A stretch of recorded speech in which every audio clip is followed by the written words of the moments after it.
எல்லாரும் உட்காருங்க, தயவுசெய்து உட்காருங்க. நான் அலோவ் பண்றேன், உட்காருங்க. அமைதியா உட்காருங்க, நான் அலோவ் பண்றேன். அமைதியா உட்காருங்க. நான் எழுந்த பிறகு உட்காருதான் உட்காருங்க. எல்லாரும் உட்காருங்க, தயவுசெய்து உட்காருங்க. நான் அலோவ் பண்றேன், உட்காருங்க.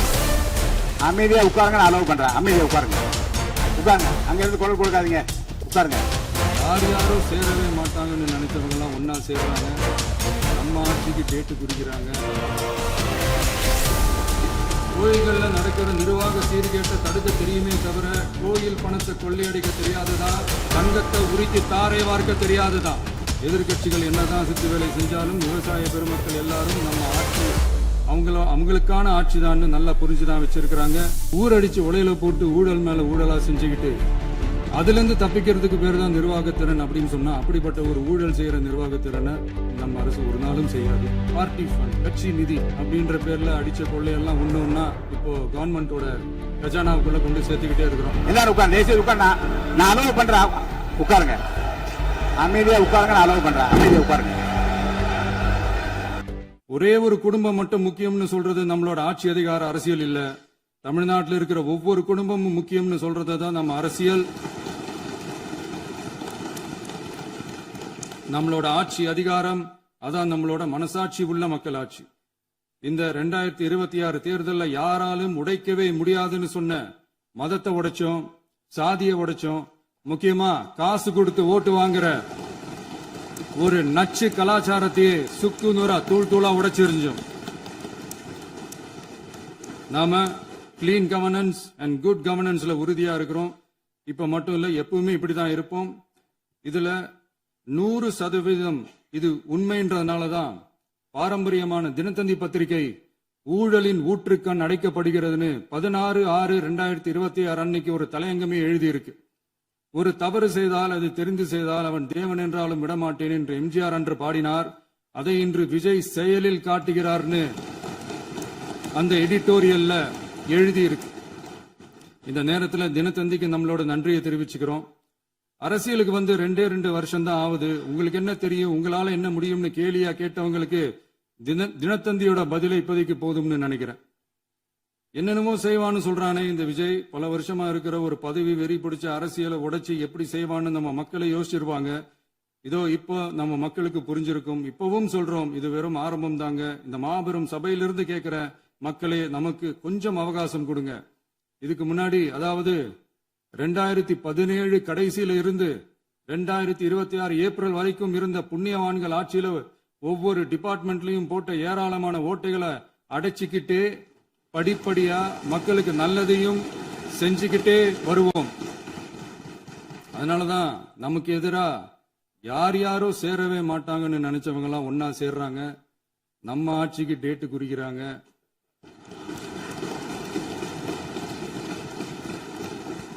சரி, அவங்கள நம்ம மக்களே பார்த்துப்பாங்க, அது விடுங்க.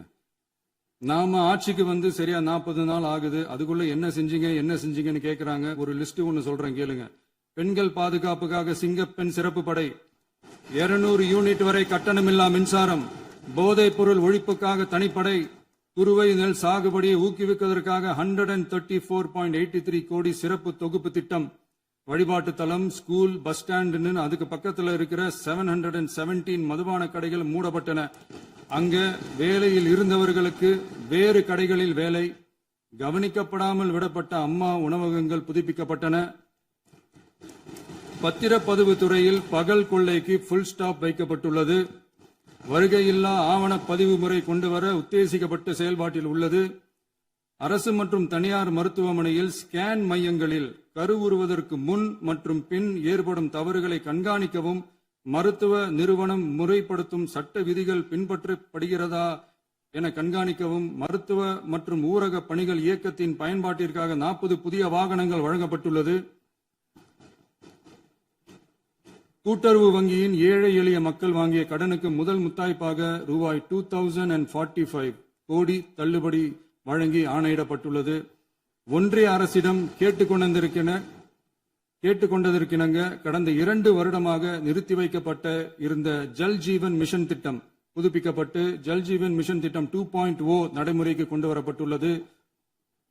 18,500 கோடி அளவில் உறுதியளிக்கப்பட்ட காஞ்சிபுரம் மாவட்டத்தில் மைய விரிவாக்க திட்டம், கோயம்புத்தூரில் மின்னணு பொருட்கள் மற்றும் மின்னணு அமைப்புகள் உற்பத்தி திட்டம் மற்றும் திருவள்ளூர் மாவட்டத்தில் காட்டுப்பள்ளி எல்என்டி கப்பல் கட்டும் தளம் விரிவாக்க திட்டத்திற்கு ஒப்பந்தங்கள் போடப்பட்டுள்ளன. அனைத்து நிர்வாக நடவடிக்கைகளும் மின்னணு முறையில் மாற்றம் கொண்டுவர நடவடிக்கை எடுக்கப்பட்டு வருகிறது. சட்டவிரோத கல்குவாரி மற்றும் அனுமதியின்றி கனிமங்களை எடுத்துச் செல்வது தடுக்கப்பட்டுள்ளது. பல்வேறு குவாரிகள் சீல் வைக்கப்பட்டுள்ளன. கனிமங்களை கண்காணிப்பது, எல்லைகளை நிர்ணயிப்பது மற்றும் ஆளில்லா விமானம் மூலம் அளவீடு செய்வது போன்றவற்றை செயல்படுத்துவதற்கான பணிகள் மேற்கொள்ளப்பட்டு வருகின்றன. அனைத்து துறைகளிலும் அலுவலர் தலையீடு இல்லாமல் லஞ்ச லாவண்யமற்ற தமிழகத்தை உருவாக்க அனைத்து நடவடிக்கைகளும் முடுக்கிவிடப்பட்டுள்ளது. இதெல்லாம் சாம்பிள் தான், இன்னும் இருக்கு. இந்த வெறும் 40 நாளுக்குள்ளேயே இவ்வளவு செஞ்சிருக்கோம்னா இனி வர்ற நாட்கள்ல கொஞ்சம் கொஞ்சமா படிப்படியா ஸ்டெடியா உழைச்சி லஞ்ச லாவண்யம் இல்லாத, ஊழல் இல்லாத, பெண்களுக்கு பாதுகாப்பான, சுதந்திரமான, டிரான்ஸ்பரண்டான தமிழ்நாட்டை நம்ம சொந்தங்களான தமிழக மக்களுக்கு தர்றதுதான் நம்மளோட ஒன் அண்ட் ஒன்லி டார்கெட். கண்டிப்பா அதை நிறைவேற்றியே காட்டுவோம். 8 கோடி மக்கள் நம்மளோட இருக்கிறப்போ ஏங்க இதை செய்ய முடியாது? மாண்புமிகு பேரவைத் தலைவர் அவர்களே, தமிழ்நாட்டின் கருவூலம் எப்படி திசை மாறி உருமாறி தேய்ந்து ஓய்ந்து கிடைக்கிறதுன்னு சொன்னாங்க. திசை மாறி உருமாறி தேய்ந்து ஓய்ந்துன்னு வசனம் மாதிரி ரைமிங்கா இல்லாம வளமான இலக்கியமா இதே சபையில பேசினவங்களோட திறமையான ஆட்சியில நடந்த நிதி மேலாண்மையை பத்தி வெள்ளை அறிக்கையா வெளியிட்டோம். வெள்ளை அறிக்கை வந்ததிலிருந்தே கண்ணை கட்டுதுங்க. அந்த காலத்துலதான் பிள்ளையோ பிள்ளை, தொல்லையோ தொல்லைன்னு சொன்னாங்க. அதே மாதிரி தாங்க அவங்க ஆட்சியாலையும் அவங்களாலையும் இன்னைக்கு தமிழ்நாட்டுக்கே தொல்லையோ தொல்லை. இப்படி ஒரு நிலைமையை உண்டாக்கி வச்சுட்டு இவங்க சொல்றாங்க நமக்கு ஆட்சி செய்ய தெரியாதுன்னு. நம்ம அமைச்சர்களுக்கும் நம்ம சட்டமன்ற உறுப்பினர்களுக்கும் ஒன்னும் தெரியாதுன்னு. ஆமாங்க, எங்களுக்கு தெரியாதுதான். எங்க சட்டமன்ற உறுப்பினர்களுக்கும் அமைச்சர்களுக்கும் மக்கள் பணி செய்ய தெரிஞ்ச அளவுக்கு மக்கள் பணத்தை சுருட்ட தெரியாதுதான்.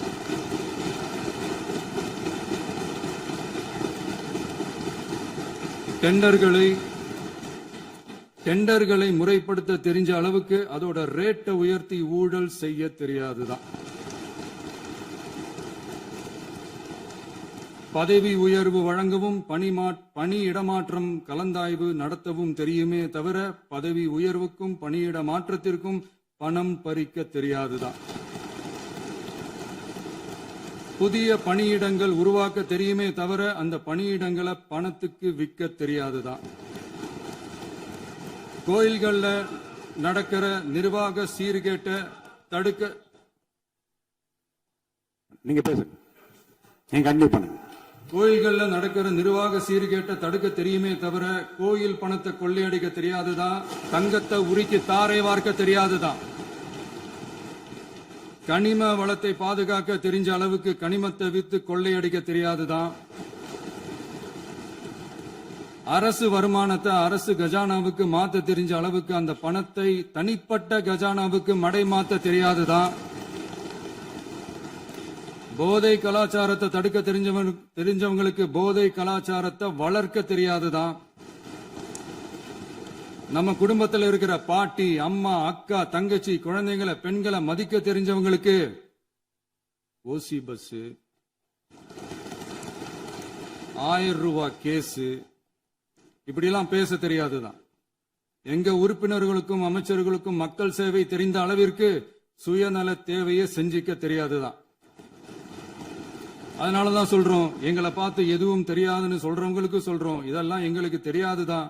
உங்களை மாதிரி முறைகேடுகளை செய்யறத நாங்க தெரிஞ்சுக்கவும் போறதில்ல, தெரிஞ்சுக்கவும் ஆசைப்படல. அத கடைசி வரைக்கும் எங்களுக்கு தெரியாமலே இருந்துட்டு போகட்டும். அதனால நாங்களும் எங்க மக்களும் வெரி வெரி ஹாப்பி தான். மாண்புமிகு பேரவைத் தலைவர் அவர்களே, எதிர்ப்பவர்கள் எதிர்க்கட்சி என்பதற்காக எங்கள் ஆட்சி மீது 1000 பழி போடலாம்.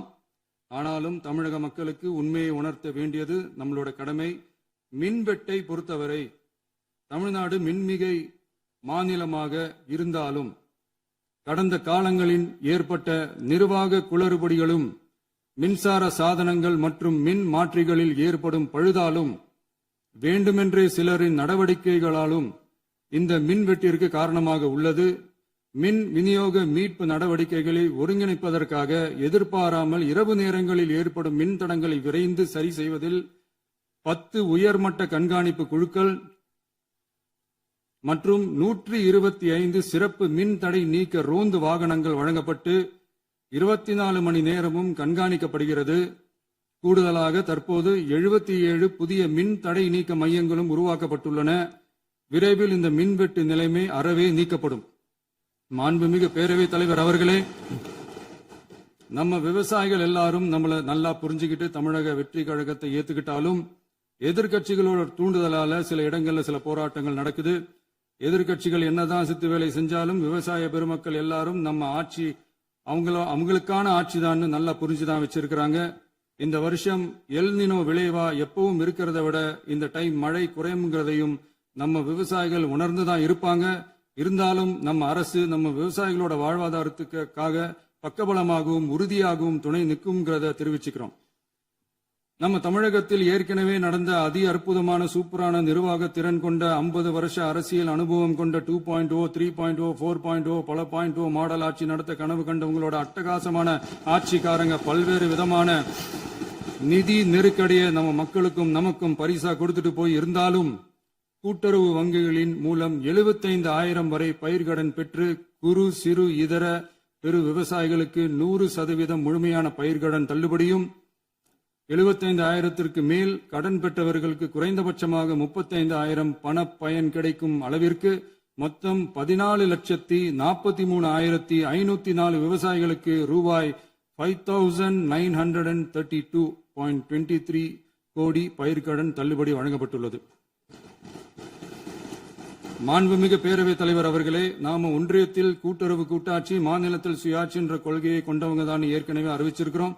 தற்போதைய ஒன்றிய அரசு சார்ந்த கட்சியுடன் அரசியலில் கொள்கை அளவில் நேர் எதிராக நிக்கிறவங்க தான் நாம. அதே சமயத்தில் எதுக்கெடுத்தாலும் கண்ணை மூடிக்கிட்டு ஒன்றிய அரசோட மோதல் போக்கை விரும்புறவங்க நாம இல்ல. நமக்கு எப்பவுமே தமிழகத்தின் வளர்ச்சி மட்டும்தான் முக்கியம். அதுக்காக நம்மளோட அரசியல் ரீதியான கொள்கைகளையோ மாநில உரிமைகளையோ கொஞ்சம் கூட விட்டு கொடுக்கவே மாட்டோம். அதுல ரொம்ப தெளிவாகவும் உறுதியாகவும் இருக்கிறோம். இனியும் இப்படித்தான் இருப்போம். அதுல ஒருபோதும் மாற்றமே இருக்காது. அதனால இதுல யாரு திசை திருப்ப வேலையில் ஈடுபட்டாலும் அவங்க எல்லாரும் மக்கள் மத்தியில் தோற்பது உறுதி. எனவே நம்ம மக்களுக்கோ சிறுபான்மை சகோதரர்களுக்கோ நம்ம ஆதரவு இயக்கங்களுக்கோ எந்தவித சந்தேகமும் வேண்டாம். நாம் யாரோட டீமும் இல்ல. நாம எப்பவுமே பியூரான பீப்புள்ஸ் டீம். இன்னும் சொல்ல போனா நாம secular team, social justice team. மாண்புமிகு பேரவைத் தலைவர் அவர்களே, அரசு விழாக்கள், கல்வி நிறுவனங்கள் மற்றும் பல அதிகாரப்பூர்வ நிகழ்ச்சிகளோட தொடக்கத்துல நம்ம தமிழ்தாய் வாழ்த்த பாடுறதுதான் வழக்கமா இருக்கு. தமிழ்தாய் வாழ்த்த பொறுத்த வரைக்கும் நம் அரசு இதுல நம்மளோட உறுதியான நிலைப்பாட்டை ஒன்றிய அரசுக்கு மிக தெளிவா தெரிவிச்சிருக்கு. அது இல்லாம இதில் மாநில அரசின் கொள்கைக்கு ஏற்ப ஒன்றிய அரசின் அறிவிக்கையில் திருத்தம் மேற்கொள்ள கோரிக்கையும் விடுக்கப்பட்டுள்ளது. நீட் தேர்வை பொறுத்தவரை கிராமப்புற மற்றும் பொருளாதார ரீதியாக பின்தங்கிய மாணவர்களுக்கு சமமான வாய்ப்பை வழங்குவதில்லை. மருத்துவ கல்வியில் சமூக நீதி மற்றும் சம வாய்ப்பை நீட் பாதிக்கிறது என்பதை உணர்கிறோம். எனவே மருத்துவ படிப்புகளுக்கான சேர்க்கையை 12ஆம் வகுப்பு மதிப்பெண்களின் அடிப்படையில் நடத்த வேண்டும் என்று நமது அரசு வலியுறுத்தி வருகிறது. மத்திய அரசிடம் நீட்டிலிருந்து தமிழ்நாட்டிற்கு விலக்கு வழங்க வேண்டும் என்று கோரிக்கை விடுத்துள்ளது. மாண்புமிகு பேரவைத் தலைவர் அவர்களே, பேரறிஞர் அண்ணா அவர்கள் தலைமையிலான அரசு 1968 இருமொழி கொள்கையை நடைமுறைப்படுத்தியது. தமிழ் ஆட்சி மொழி, தமிழ் மொழியை பாதுகாப்பது, மாணவர்களுக்கு ஆங்கிலத்தின் மூலம் உலக அளவிலான வாய்ப்புகளை வழங்குவது, எந்த ஒரு மொழியையும் கட்டாயமாக திணிப்பதை தவிர்ப்பது மற்றும் எதிர்ப்பது, நிலத்தின் மொழி மற்றும் பண்பாட்டு அடையாளத்தை பேணுவது என்பதை நம் தமிழக வெற்றிக் கழக ஆட்சி ஏற்றுக்கொண்டுள்ளது. எனவே தமிழ்நாட்டில் தமிழ் ஆட்சி மொழி மற்றும் இருமொழி கொள்கை என்பதில் நமக்கு மாற்று கருத்தே இல்லை. சட்டம் ஒழுங்கு சரியா இருக்கணும் அப்படின்றதுல எங்களுக்கு மாற்று கருத்தே கிடையாது. கண்டிப்பா லா அண்ட் ஆர்டர் கரெக்டா இருக்கணும், கரெக்டா இருக்கும், இருக்க வைப்போம். அதே மாதிரி பெண்கள் பாதிக்கப்படுறதையும் இங்க யாராலையும் சகிச்சுக்கவே முடியாது. அதுக்கான கடுமையான நடவடிக்கைகள் நம்ம அரசு எடுத்துக்கிட்டு இருக்கிறோம். இந்த சிங்கப்பெண் சிறப்பு அதிரடிப்படை கூட அதுக்கான ஒரு ஃபர்ஸ்ட் ஸ்டெப் தான். அதே மாதிரி இந்த போதைப் பொருள் நடமாட்டம் அதை கண்ட்ரோல் பண்றதுக்கும் நம்ம அரசு கடுமையான நடவடிக்கைகள் எடுத்துக்கிட்டு இருக்கிறோம். அதையும் கண்டினியூ பண்ணி எடுப்போம். மாண்புமிகு பேரவைத் தலைவர் அவர்களே, இப்ப நான் சொன்ன இந்த பிரச்சனைகள்லாம் 2026 போன மாசம் மே மாசம் 10ஆம் தேதி புதுசா வந்துடல. இதெல்லாம் பல வருஷமா இருக்கிற பிரச்சனைகள் தான், பல வருஷமா கண்டுக்காம விட்ட பிரச்சனைகள் தான். இன்னைக்கு எதிர்கட்சிக்காரங்க அதை பத்தி கேட்கும் போது எனக்கு அது அக்கறையா தெரியல, அவதூறு அரசியலா தான் தெரியுது, பழி போடுற அரசியலா தான் தெரியுது. இப்படி அவதூறு பழி போடுறவங்களை பார்த்து ஒன்னே ஒண்ணுதான் கேட்கணும்னு தோணுது.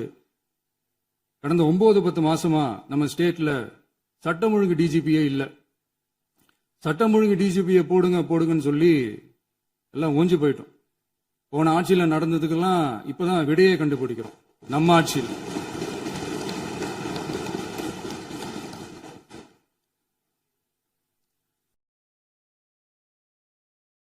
இந்த போதைப் பொருள் நடமாட்டம் எல்லாம் தாறுமாற அப்படியே பரவி கொட்டி கிடக்குது. இதெல்லாம் இனிஷியல் ஸ்டேஜ்லயே யார் கண்ட்ரோல் பண்ணியிருக்கணும்? போலீஸ் டிபார்ட்மெண்ட் அப்ப யார் கையில இருந்தது? இத்தனை கேள்வி நம்மளை பார்த்து கேட்கறாங்களே, ஒரே ஒரு கேள்விதான் நான் கேட்கணும்னு தோணுது. போலீஸ் டிபார்ட்மெண்ட்டை கையில வச்சுக்கிட்டே பிகினிங்லயே இனிஷியல் ஸ்டேஜ்லயே இந்த போதைப் பொருள் நடமாட்டத்தை ஏன் கண்ட்ரோல் பண்ணல? மனசாட்சி உள்ளவங்க இந்த பிரச்சனையெல்லாம் ஏன் நடக்குதுன்றது அவங்களுக்கே நல்லா தெரியும். இன்னைக்கு சட்டம் ஒழுங்கை பத்தி கேள்வி கேட்க கூடாதா அப்படின்னா தாராளமா கேட்கலாம். இது ஜனநாயக அரசு, மன்னராட்சி எல்லாம் கிடையாது, மனசாட்சி உள்ள மக்களாட்சி. அதனால கேள்வி கேட்கலாம், எல்லாருக்கும் எல்லா உரிமையும் உண்டு. விமர்சனம் செய்யலாம், எல்லாருக்கும் எல்லா உரிமையும் உண்டு. ஆனா நம்ம ஆட்சியில என்ன நடவடிக்கைகள் எடுத்திருக்கோன்றது தெரிஞ்சுக்கிட்டு அதுக்கு ஏத்த மாதிரி ஒரு நடுநிலையா பேசுனீங்கன்னா கொஞ்சம் நல்லா இருக்கும். சட்டம் ஒழுங்கை பத்தி யாருக்கு என்ன யோசனை இருந்தாலும், மக்கள் நலனுக்காக யாருக்கு என்ன யோசனை இருந்தாலும் அதை தாராளமாக சொல்லலாம். நம்ம அரசு அது காது கொடுத்து கேட்கும். ஆனா நம்ம அரசினுடைய நிர்வாகத்திறன் அதை பத்தி பேசுறவங்களுக்கு ஊரடிச்சு உலையில போட்டு ஊழல் மேல ஊழலா செஞ்சுக்கிட்டு அதுல இருந்து தப்பிக்கிறதுக்கு பேர் தான் நிர்வாகத்திறன் அப்படின்னு சொன்னா, அப்படிப்பட்ட ஒரு ஊழல் செய்யற நிர்வாகத்திறனை நம்ம அரசு ஒரு நாளும் செய்யாது.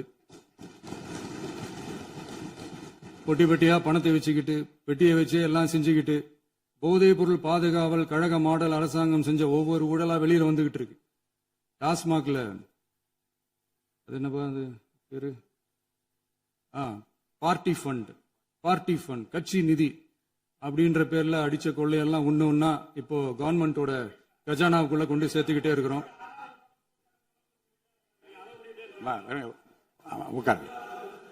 மாண்புமிகு முதல்வர்கள் பதில் உரைக்கு பிறகு நேரம் தரேன். அப்ப பேசட்டும், அவங்க பேசட்டும், அவங்கள பேச அனுமதி. உட்காருங்க.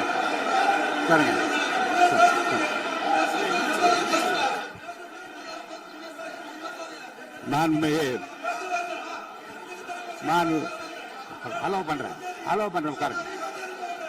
மாண்பு உறுப்பினர்கள் நீங்க இங்க உட்காருங்க, அமைதியா உட்காரு. நீங்க எல்லாம் உட்காருங்க. உட்காருங்க. மாண்புமிகு நீங்க எல்லாரும் உட்காருங்க. அமைதியா உட்காருங்க. இருங்க, உட்காருங்க. அப்புறம் நீங்க என்ன உட்காருங்க. நான் கொடுப்பேன், உட்காருங்க. நான் பாயிண்ட் ஆஃப் வர கொடுங்க, நான் கொடுக்கறேன். உட்காருங்க.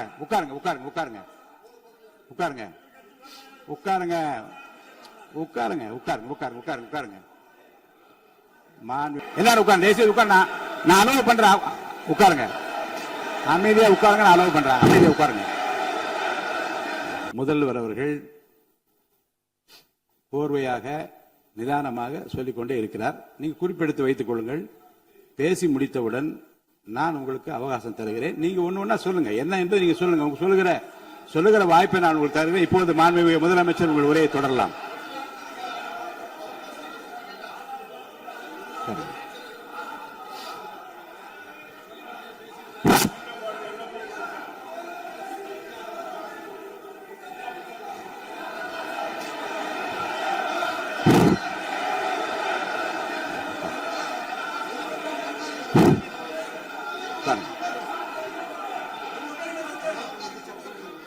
நான் எழுந்த பிறகு உட்கார்றதுதான் முறை. உட்காருங்க. எல்லாரும் உட்கார்ந்து தேசிய உட்கார். நான் அலோவ் பண்றேன். உட்காருங்க. அமைதியா உட்காருங்க. நான் அலோவ் பண்றேன். அமைதியா உட்காருங்க. அங்க இருந்து குரல் கொடுக்காதீங்க. உட்காருங்க.